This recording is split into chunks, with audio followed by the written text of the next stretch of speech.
Eh bien, la nouvelle semaine ne commence guère mieux que la précédente n'a fini. Le CAC 40 termine sa journée en repli de 1,48%, repassant sous la barre des 5300 points vers les 5286 points, avec près de 4 milliards d'euros échangés sur 5 séances. L'indice français se replie de 4,27%.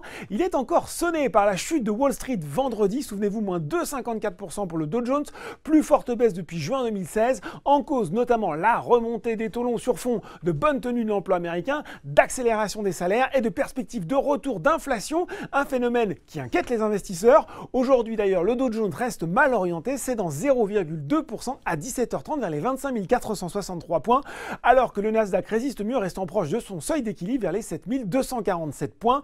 Victime de ce coup de froid sur les marchés, la biotech Genfit enregistre le plus fort repli du SBF 120 devant Soitec qui enchaîne une nouvelle séance dans le rouge, moins 4%, après avoir déjà perdu 5,23% vendredi. Derrière, JC2Co, Klépierre, Worldline ou encore Suez perdent plus de 3%. À noter aussi le repli de Capgemini, moins 1,95%. La SS2I vient d'annoncer l'acquisition de la société américaine Liquid Hub pour environ 400 millions d'euros. Enfin, sur le SRD, prise de bénéfices sur les très spéculatives Lexibook, moins 8,5%. Et surtout, EuropaCorp, moins 18,8%. En réponse à, je cite, diverses rumeurs contradictoires et imprécises véhiculées par la presse, le studio de Luc Besson a confirmé sa stratégie de recentrage et de discussion avec divers partenaires potentiels. Souvenez-vous, le nom de Netflix avait été évoqué, faisant flamber le titre la semaine dernière. Seul en hausse, 7 valeurs du SBF 120 terminent dans le vert, mais avec pour l'essentiel des progressions inférieures à 1%.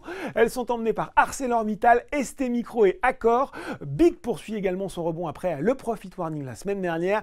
Technip FMC, Téléperformance et Gemalto bouclent la marche. Il faut aller sur le SRD pour trouver une nette hausse, notamment avec la penny stock Claranova. L'ex-Avanquest a grimpé de 10,6% aujourd'hui après 2 séances de baisse. Voilà, c'est tout pour ce soir, mais n'oubliez pas, le reste de l'actu éco et finance est sur Boursorama.